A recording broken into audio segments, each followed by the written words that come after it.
Uh, Let us begin with the invocation for peace. Divyanshu, सभी को नमस्कार। namaskar. कमर गर्दन सीधी, आंखें बंद, तीन ओमकार का उच्चारण।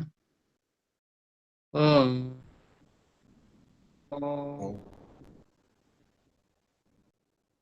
Oh, Om oh, Om.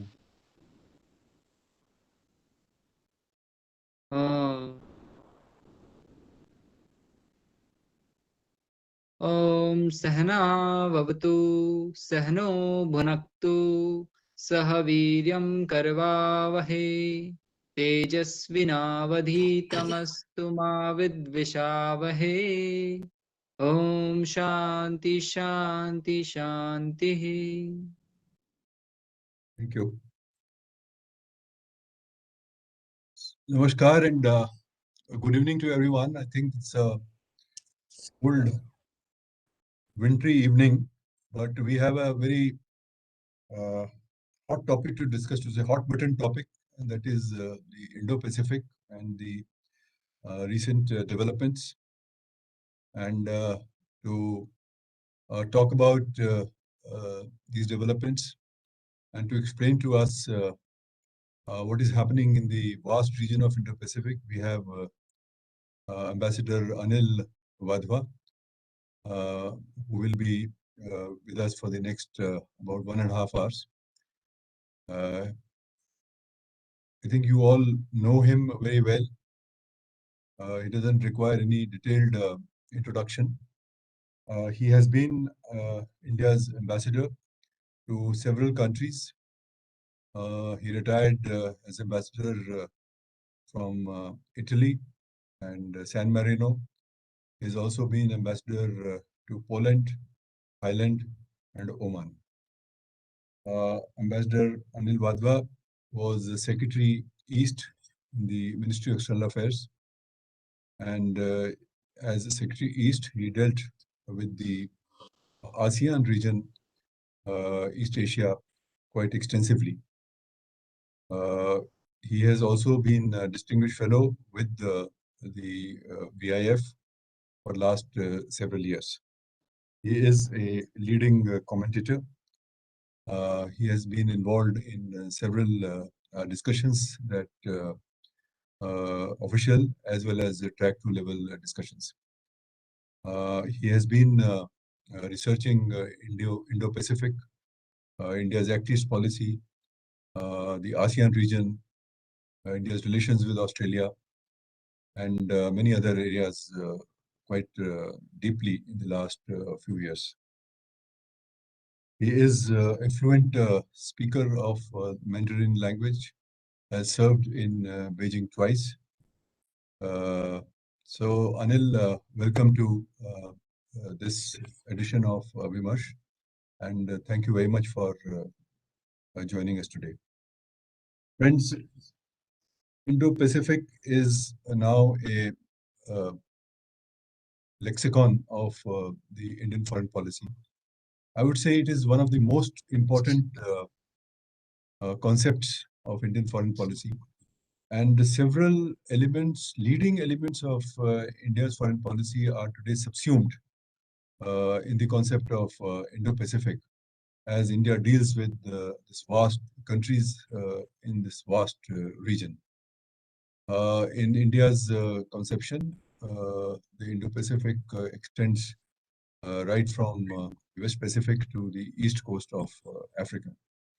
So whether it is our Sagar policy or neighborhood first, Act East policy, these are all a part of the Indo-Pacific.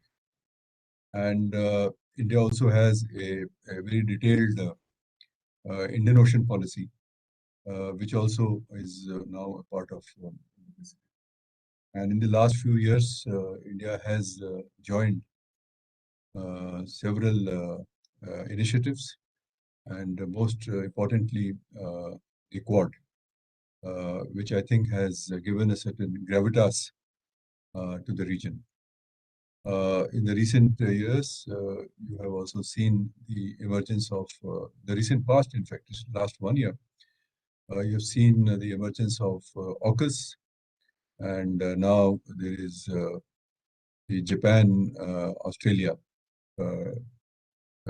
Defense Pact, which has been signed, which is an upgrade of 2007 uh, Security and Defense Declaration between the two. ASEAN has also come out with its outlook on the Indo-Pacific, although they are somewhat reluctant about the new institutions, because they think that it might impact ASEAN centrality. The Indo-Pacific region has offers both tremendous opportunities for India, but also it is emerging as a region of great contestation, which extends to multiple domains. And India is crafting its policies very judiciously, but it is not a very easy thing, considering that the rise of China has impacted the Indo-Pacific region quite strongly. And we are seeing several trends in the political, economic, military, security, cyber, maritime, and space, and many other domains. So Indo-Pacific, I think, would define the international politics for the several decades to come. So to make sense of all this, I now request Ambassador Anil Wadhwa to speak to us, maybe about 45 minutes or so. And this will be followed by Q&A, and we'll finish in about 90 minutes. So over to you, Anil. Thank you very much, Arvind, and thank you for that introduction, which very clearly sets out the outlines of what I'm going to talk about. I think this region is very vast, and there is a lot which has happened in the region in the recent past, which will affect India directly and will continue to do so over the next many years. So the region as such, as you defined it for us, stretches from the eastern shores of Africa to the boundaries of the United States in the Pacific, and has seen so many changes and geostrategic developments in the recent past, all of which affect global peace and security, that it's very difficult to keep track of what's happening in different parts of the Indo-Pacific. But I'll try to summarize, region by region, what has been happening so that it creates one common thread and the story for India. But I think there is one underlying factor which you also named, which is behind these developments. Regional stability in the Indo-Pacific is increasingly being challenged by a rising and aggressive China. And a consequent response which has happened from the United States, from the affected countries in the region, and now increasingly from outside the region as well. So it would be important to talk about China itself first and its actions, which has primarily brought about this change. And we can start from the mid-80s, when the Chinese Navy started its three broad guidelines for its naval forces. First was by 2000, it would need to develop its forces, which would be sufficient to exert control within the first island chain and the seas within. And secondly, by 2020, it will need to develop sufficient forces which will reach and control the second island chain. And then by 2050, China would need to develop truly global naval force. In 2015, we had the PRC defense paper, which started talking about control over China's sea lanes of communication and advocated open seas protection, which we are witnessing now, and we've seen happening in the last few years.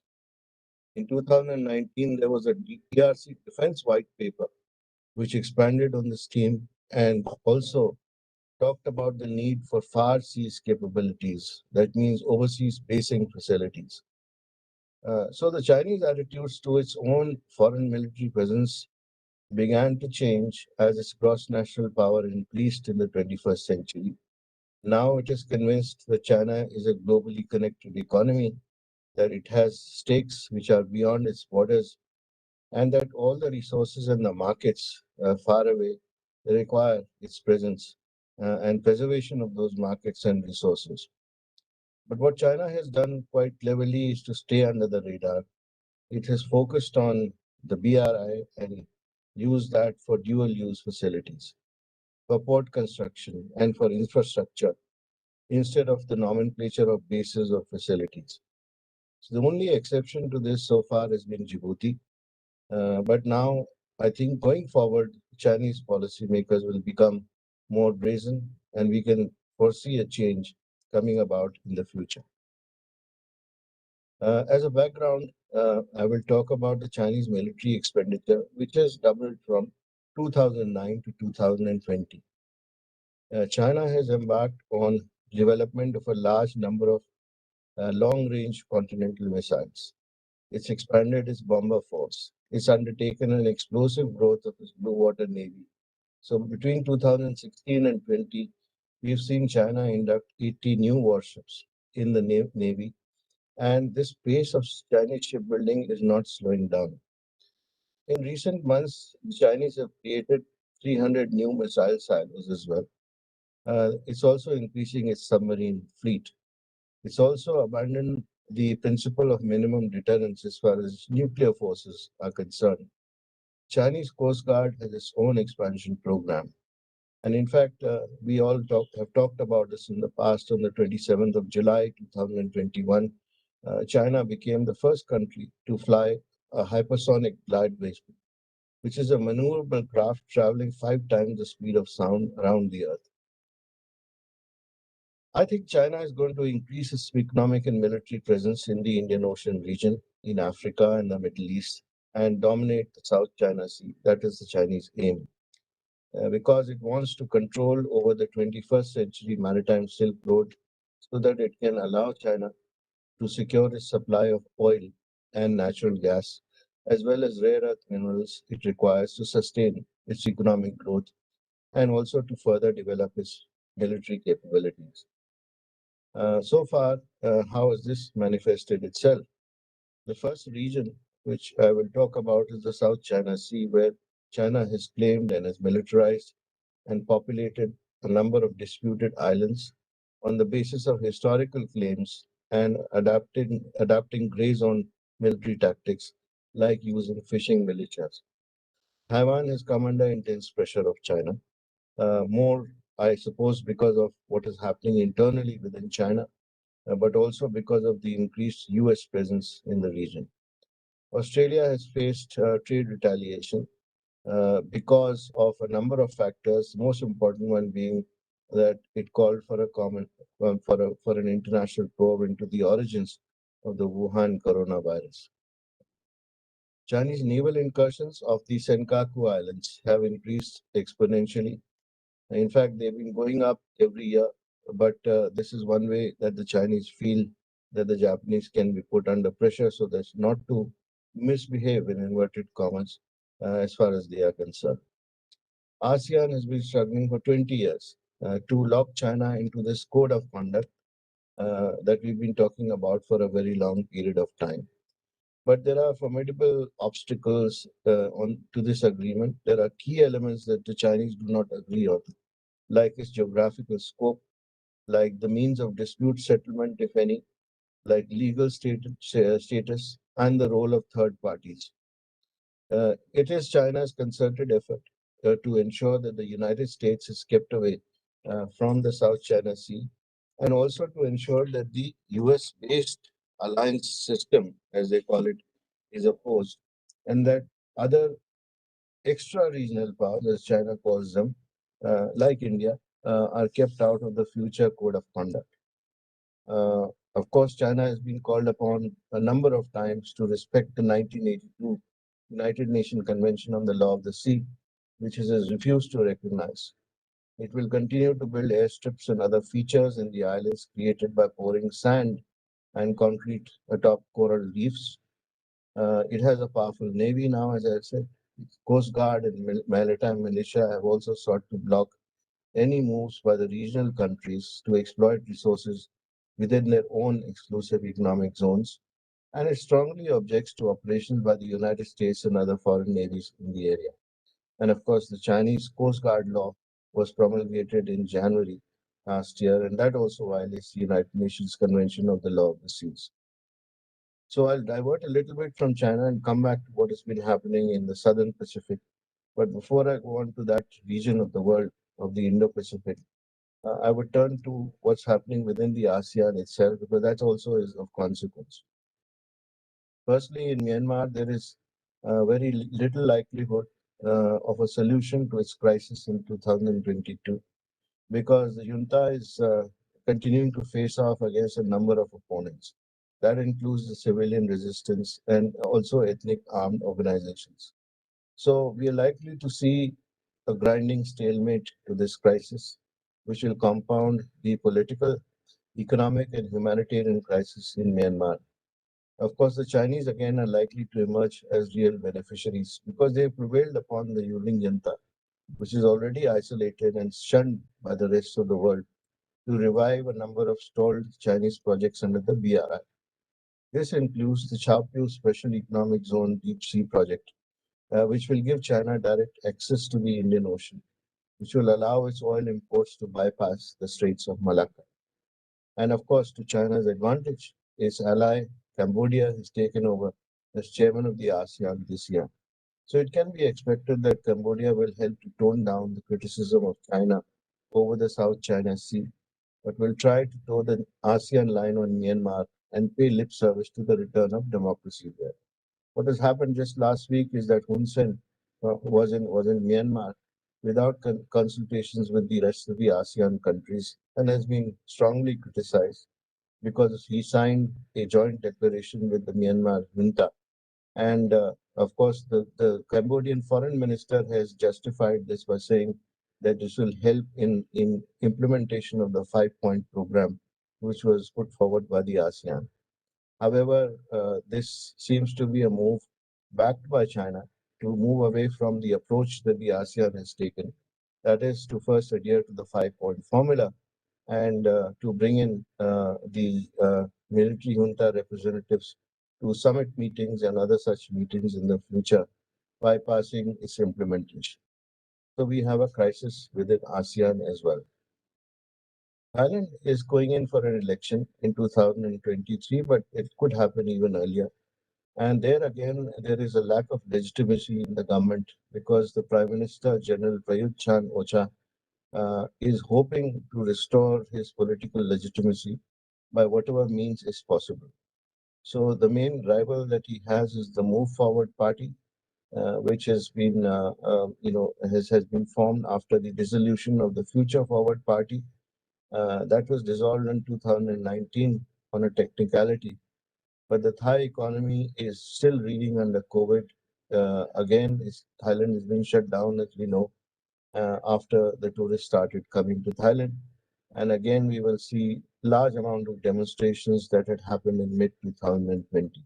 So we can again see a Chinese influence growing in Thailand as well, given the fact that only the Chinese accept, what is happening in Thailand quite openly without any questions. Uh, Again, we have some trends in Indonesia, Philippines, Singapore, and Timor-Leste, which are all going into regime change or elections. And of course, this year we have elections in Philippines and Timor-Leste. Indonesia elections are a little further away, but we also have a change of succession to a fourth generation in Singapore, which puts all these countries under some amount of pressure to maintain uh, in local law and order. And of course, Indonesia is going to become extremely important as a country going forward because it's hosting the G20 in 2022. Remember, we switched this with Indonesia.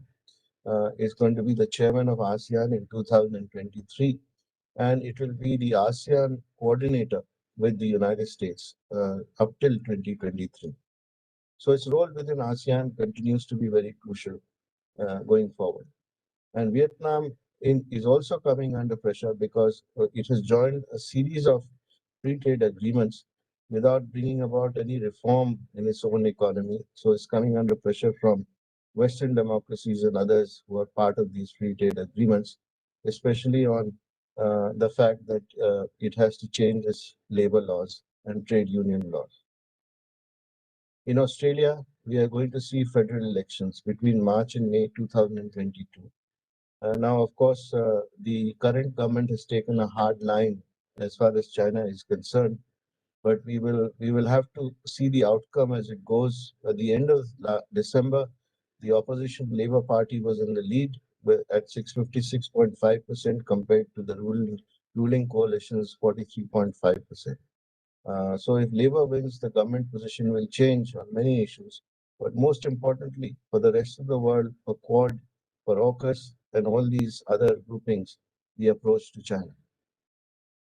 I come back to the South Pacific, where China wants to establish a military presence in the region for quite some time now.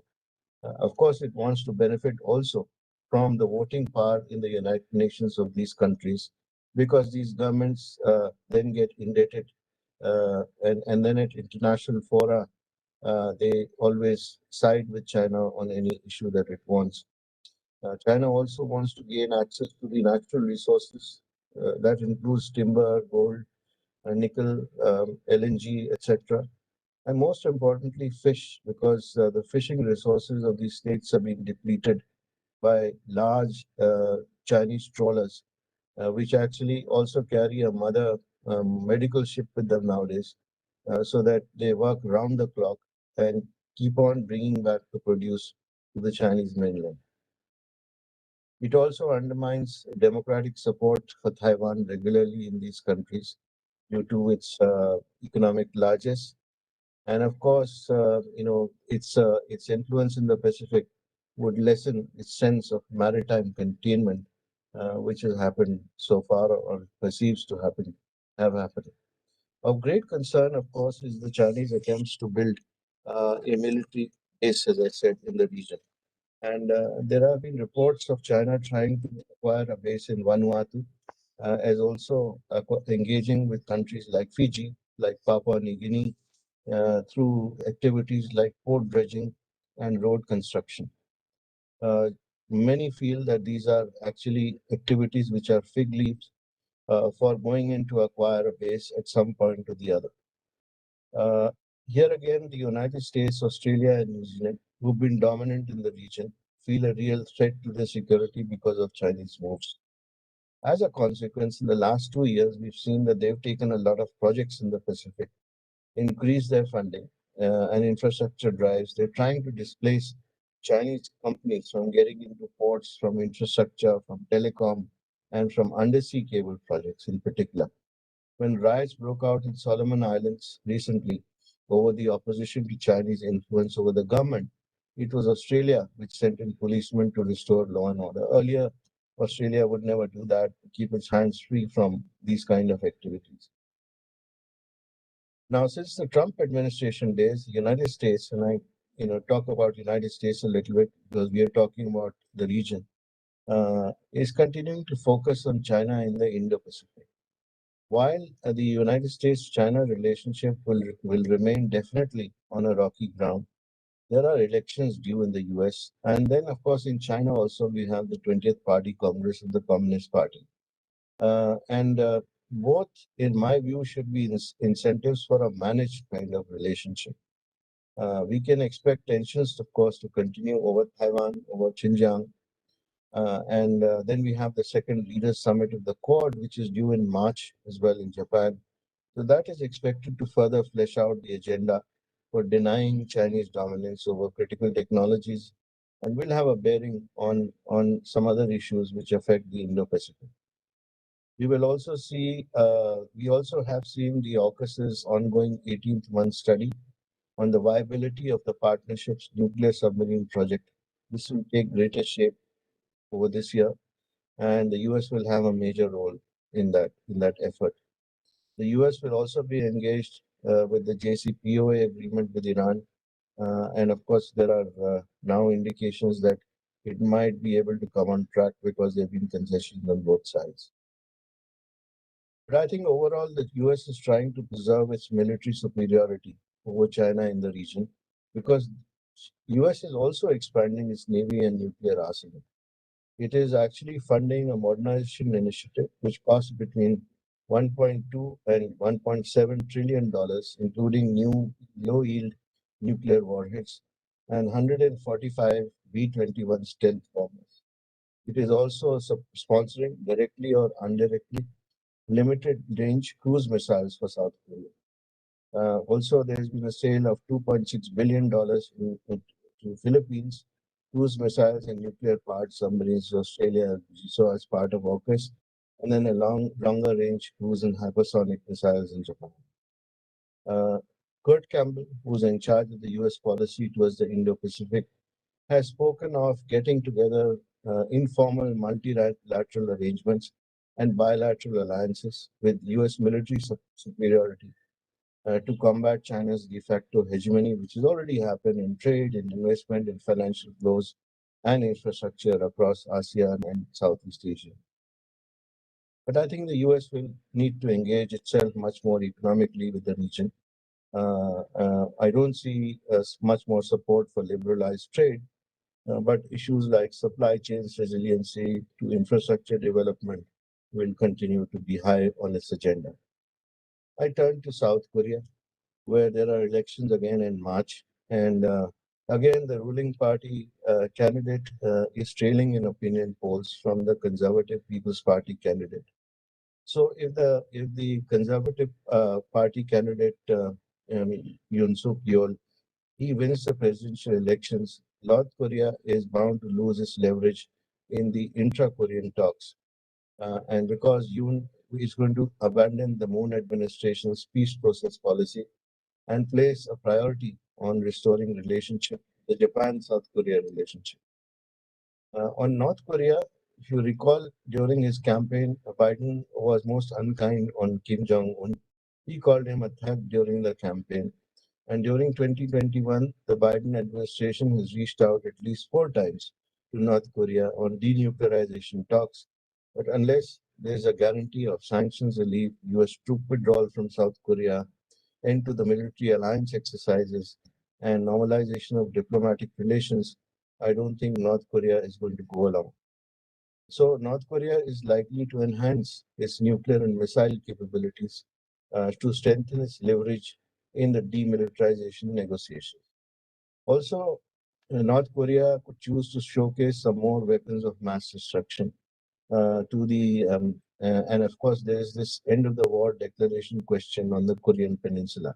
So if South Korea and US fail to officially propose a draft to China and North Korea before the expiry of President Moon Jae-in's term, which ends in May 2022, then of course this decision will come into question, and decision whether to proceed with the end of the war declaration, that would hinge on the results of the South Korean presidential election, which happens, as I said, in March. Closer to home in South Asia, India faces Chinese aggression on its borders since April last year. Now we've seen, the amassing of troops all along our border, and that has, of course, broken all the existing agreements which we had painstakingly put together since 1993. Is becoming extremely tough in our negotiations of military commanders, and not easily giving up. There has to be some reason that one can think of. Recently, China has promulgated a new land border law which seeks to legitimize its use of the civilian settlements to support territorial claims along its disputed boundaries with both India and Bhutan. It has built villages there and continues to build them at rapid pace, and also building roads and infrastructure at rapid pace. Of course, these areas are illegally occupied, at least as far as Bhutan is concerned. And of course, we also say that it's an undemarcated territory as far as the Arunachal Pradesh state of India is concerned. There's an official statement of our spokesperson on these activities. One cannot expect these activities, though, to stop. They will continue. So this challenge will continue to remain with India. I think as far as Pakistan is concerned, it's a foregone conclusion that Chinese dominance will continue to increase. But if you look at Sri Lanka and Nepal and Maldives and Myanmar, Myanmar we've already talked about. But I think in all these countries, Chinese aim is to exercise control over public utilities like ports and other infrastructure through opaque loans, financial arrangements, etc. And there is this Chinese BRI leverage for a development of a power hub in the Bangladeshi port, Paira, to obtain port access there in the future. Maldives has a new regime. Now, of course, we are seeing an Out India campaign, which I believe has also been funded a lot by the Chinese. But the Chinese have built the Maldives Friendship Bridge. Also, along with an expansion project for the airport, they have put Maldives in an untenable situation where the Maldives will owe something like 53% of government revenue to China in 2021. In Nepal, China has signed 20 agreements in 2019 through the BRI to better connect with Nepal through the what they call the Trans-Himalayan Multidimensional Connectivity Network.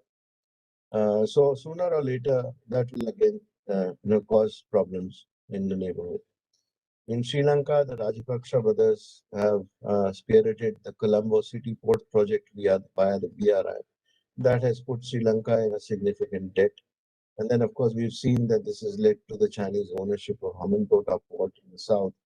And of course, in Pakistan, the CPEC is mainly chugging along because of the importance of Gwadar for China, as of course touted as a hub for energy, for transport, construction, and energy cooperation. But as an alternate route, it's not really viable if you look at the expenditure which is involved and the cost it accounts for by shipping oil and gas through that route. However, it's strategically very important for China, as we know, and it gives China access to the Persian Gulf and littoral states of the Indian Ocean. There's also the question of the port of Jiwani, which many believe is going to come up sooner or later in order to berth warships there. And as far as Africa is concerned, we've seen again BRI projects which have been increasing. There's significant amount of banking loans. Recently, a summit with Africa was held by China in Senegal, which was held virtually. And here, China promised to import 300 billion of Chinese goods and invest 10 billion into Africa over the next 3 years. So between 2013 and 18, 45% of Chinese aid went to Africa. Currently, 182,000 Chinese workers are in Africa on various projects. But even so, despite of the number of Chinese projects in Africa, most of them which are part of BRI, there is a continuing backlash from communities and environmentalists because of the damage it is causing to the ecosystem in pursuit of commodities like oil, metal, and timber. But most African countries still remain happy with the readily available finance from the Chinese. And if you look at Afghanistan, once again, the Chinese support the Taliban regime. There are two aims, as we know. One, to use the Taliban to rein in the Uyghurs of the East Turkmenistan Islamic movement. Not much progress, by the way, has been seen so far. But at the same time, there is this underlying aim to exploit the resource-rich Afghanistan's mineral deposits. And Chinese support for Belt and Road projects in Afghanistan after the US withdrawal will also allow China to create an overland connection to another element of the BRI, which we are quite familiar with, the illegal China-Pakistan economic corridor. In the Middle East, the United States started withdrawing, since the time of Obama. And China has quickly moved to fill in this vacuum because for China, a number of straits there are all important. The Bosphorus, the Dardanelles, the Bab el Mandeb, the Hormuz, and the Suez Canal. And China has therefore developed very strategically comprehensive partnerships with Saudi Arabia. There were recent reports of missile program developing with Saudi Arabia, Egypt, and the United Arab Emirates. Its influence over Iran has increased significantly with the signing of the 25-year cooperation plan. The foreign minister of Iran was in China 2 days ago talking about this plan and to launch it. It has strategic partnerships with Djibouti, with Iraq, Jordan, Kuwait, Morocco, Oman, Qatar, and Turkey. And it has stepped up the development of transport infrastructure in Israel in order to create a route from the Red Sea to the Mediterranean, which avoids the Suez Canal. So Chinese BRI plan in this region has a network of railways, of highways, energy pipelines, and 50 special economic zones. All in all, about 60 countries of the region have signed on to the BRI. Now, supposedly, China has spent about 200 billion so far. These are Chinese figures. But and they say that this could rise to $1.2 trillion by 2027. But many projects have been abandoned, they've been heavily delayed because in most cases there's been an opaque bidding process and it requires the use of Chinese firms. Also, what has happened in the Middle East is that contractors there have inflated the costs, which has led to a backlash. But GCC states in particular still feel that they are plagued by Western exhortations on human rights and democracy. And so they see China as a country which does not bother them with such demands. Once again, you have that kind of a situation. Recently, there were reports about the United States telling the UAE to stop China from secretly constructing a military facility at Abu Dhabi port. And then we saw a cancellation of a military contract of fighter aircraft from the United States by the UAE. Of course, the UAE has denied any kind of linkage or any kind of rift, but you can see the Chinese influence playing over there. There's been a recent U.S. annual report on Chinese military power, and that cites several countries that have been targeted by China for military bases. So, of course, we know about Myanmar and Thailand and Sri Lanka as candidates in the Bay of Bengal, but we also have Namibia, Seychelles, Tanzania as targets in the Western Indian Ocean. Most importantly, China has developed a policy of civil-military fusion, where state-owned enterprises are mandated by law to provide support to the PLA. Now, we've had a big reaction to this as well, because first of all, we had the Quad grouping, which you talked about, between India, USA, Japan, and Australia. And in Washington, at the summit in end September 2022, the Quad grouping has built upon its earlier initiatives, which was only vaccines and climate change and critical and emerging technologies. But they have now found a host of new areas like critical and emerging technologies like 5G and beyond 5G networks, cybersecurity, supply chain of critical technologies and materials that include semiconductors, advanced communications, and artificial intelligence.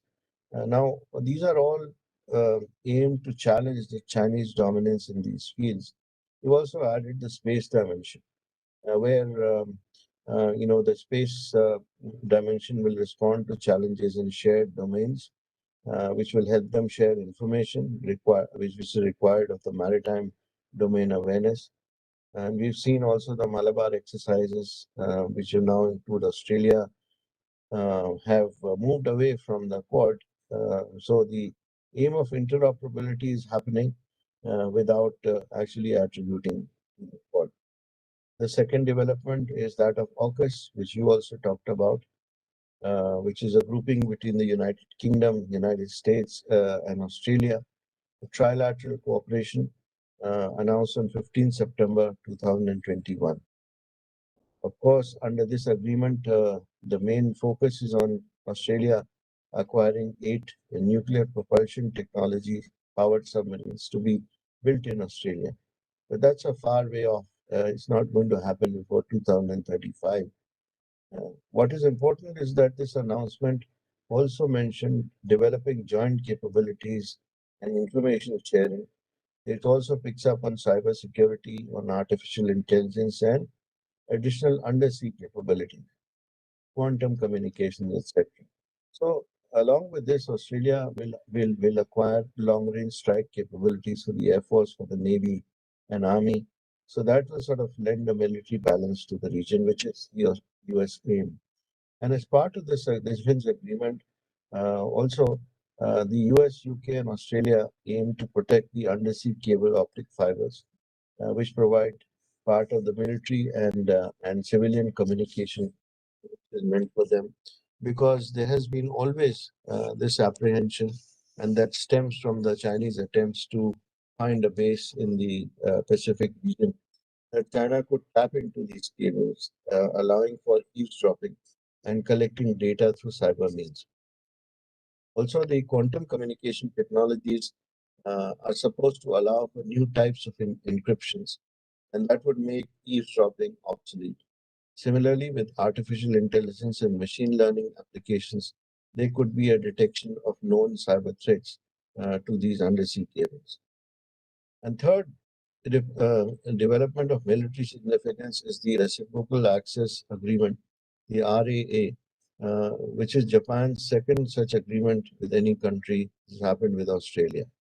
And in essence, it will allow Australian and Japanese armed forces to access each other's territories through deployments, and also to work seamlessly with each other on defense, joint training, and humanitarian operations by easing the restrictions on the transport of weapons as well as supplies.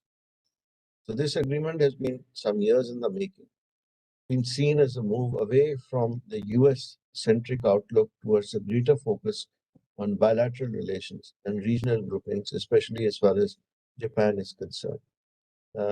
And both in Japan and in Australia, a number of people who've written about this see this as the beginning of a new security structure, moving away from as an independent, security structure from the United States, which would eventually bring in additional allies, both Asian as well as European. And the agreement has specific provisions in this regard. So, in my view, this agreement is a precursor of similar agreements that the Japanese will look into to conclude with countries like France and the UK, in order to create a web of arrangements which they feel will bolster their defense against possible Chinese aggression. We've also had some other developments which are a reaction. We had the G7 Blue Dot Initiative, the Build Back Better World proposal, which was put forward by the United States at the last G20 summit. We've had the EU Global Gateway Initiative, which was put forward in September 2021. All these are designed to challenge the Chinese hegemony in global infrastructure and to counter the BRI. The problem is that they've got to find a funding mechanism which works, which can actually counter the BRI. Now, of course, we've seen that the last Quad Summit had come up with an initiative on infrastructure, which was based on principles of transparency and accountability standards, and also focusing on climate sustainability. But there is this underlying issue of how do these countries get their funding act together. Also, in terms of Chinese moves to control critical infrastructure in the Pacific, the US, Japan, and Australia, as I mentioned, they are planning to fund 5G telecom networks across the South Pacific. So over time, all these initiatives, once they're fleshed out, are bound to challenge the Chinese BRI. Now, at the recent plenum on China's, which was held in China, the Chinese lawmakers, they had actually reacted to this and said that the BRI must be adapted to new circumstances. And what are the new circumstances? It is these new initiatives that have been announced, because they also feel that sooner or later there would be some kind of a funding mechanism which will come about, be easier to access for countries, and China must prepare for that. So they said that China must lay greater emphasis on Green Belt and Road Initiative.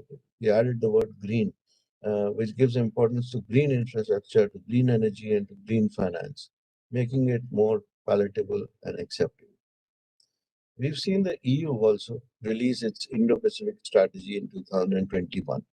That is focused on non-traditional issues like connectivity, trade and investment, human security, digital governance, and so on and so forth. But in my opinion, it has stemmed from the desire of the European Union to play a greater role in setting global norms and access to Asia's markets. And this is primarily the driver towards this Indo-Pacific partnership strategy. So I think contrary to the United States, the EU adopts a far more comprehensive approach towards China, and it seeks an independent strategy based on economic interests as opposed to security interests, because it is more focused on Russia, on Ukraine, and its own neighborhood as far as its security is concerned, rather than China.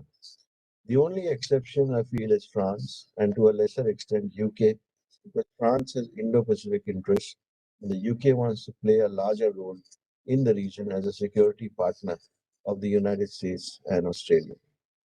So I think one can expect China to continue its policies in the South China Sea, in the East China Sea, in the Pacific, the Indian Ocean, and in the Indo-Pacific at large.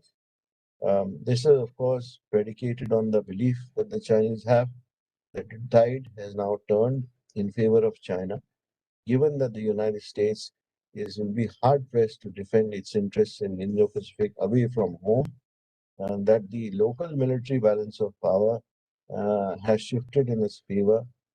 China is now fully integrated economically with other regional partners, that it is in a position to take punitive action against those who stand up to it, and that it will be able to manage its relationship with the United States till such time that it surpasses it in economic and military terms in a manner where it is difficult to play catch up in terms of gross national power. So there's been a range of strategies that China has adopted and will continue to adopt, like strategic acquisition, subsidies and funding, theft and forced transfer of technology.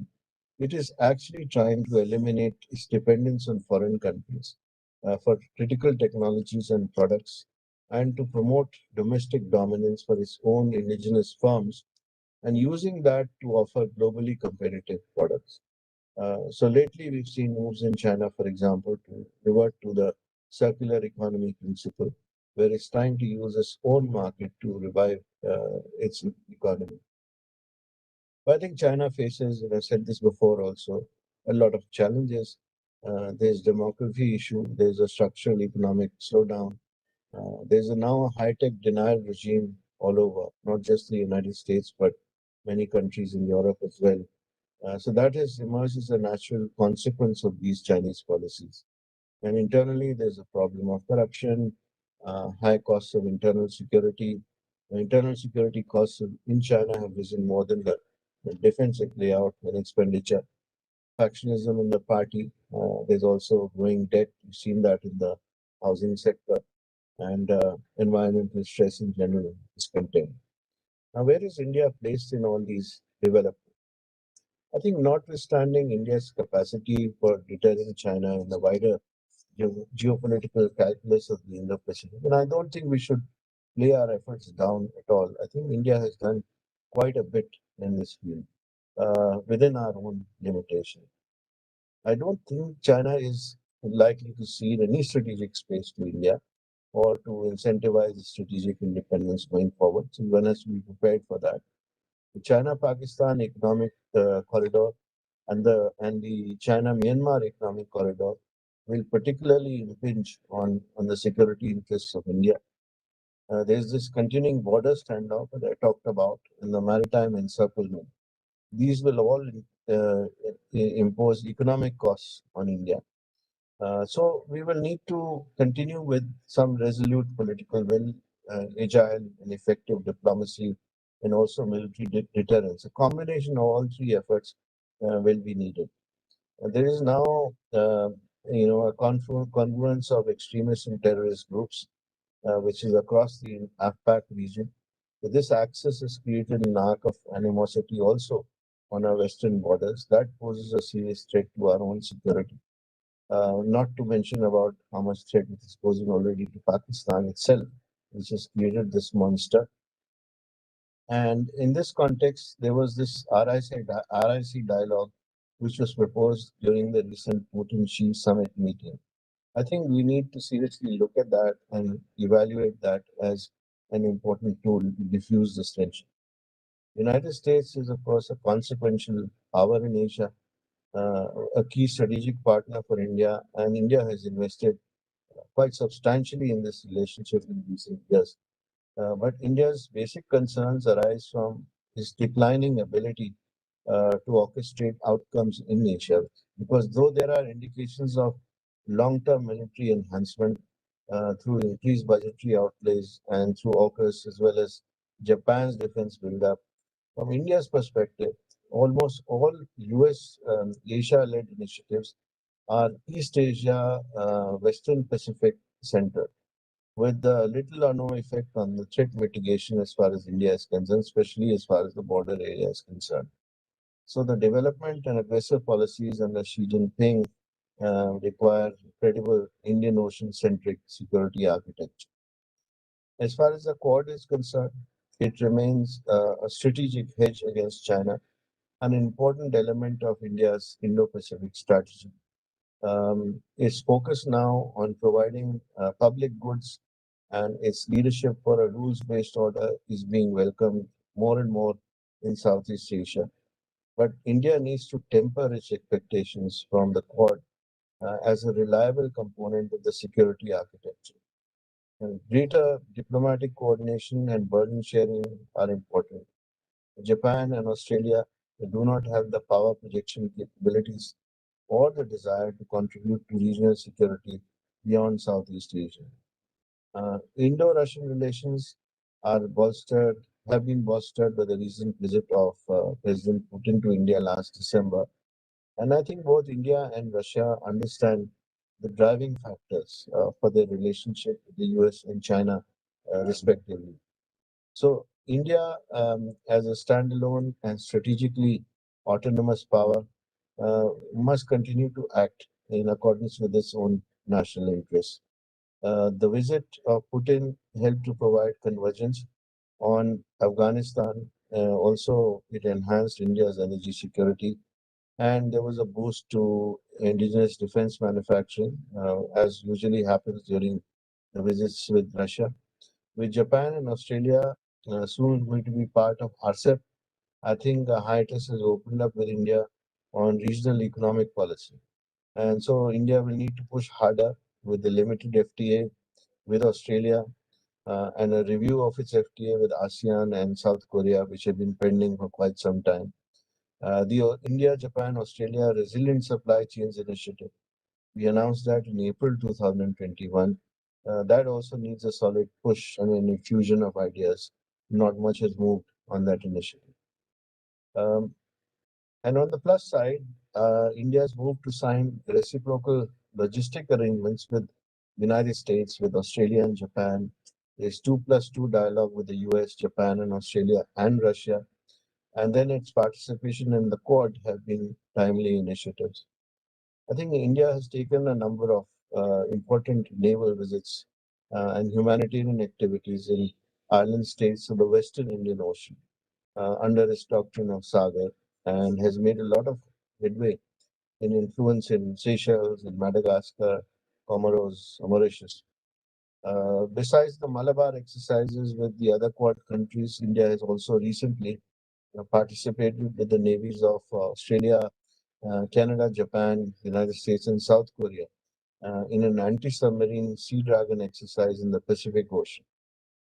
And then again, Japan is now going to host the next summit meeting of the Quad, as I mentioned, which happens in March 2022. So the agenda for countering China and its attempts to control critical technologies and rare earths will be further fleshed out, hopefully. In the Gulf, in particular, I think India has built strong economic and political partnership, and also the rest of the Middle East. And the West Asia Accord, as we know it, is based on some shared trade and economic interests and technology cooperation. So that's been a commendable step in building multilateral cooperation in the region, which is central to India's energy and geopolitical needs. What we need to do is to pursue a balanced policy with the junta in Myanmar. And we have actually managed to help out Sri Lanka in the face of Chinese-induced debt due to opaque projects. But we need to continue the vigil in our immediate neighborhood. So in the Indo-Pacific, while there is this concerted push by the Chinese for dominance, as I said, there's also been a pushback and coalitions are being formed in defiance and in opposition. I think the Chinese will really need to think twice before they overstretch themselves anymore. I think there's already overconfidence, some amount of misjudgment, because if you build a base, you've got to maintain it. You need to control the territory which is away from your own shores, and it will have to be sustained over a longer period of time. I think the Indo-Pacific is a very large region for anybody to control it, and so neither China nor the United States will be able to do it.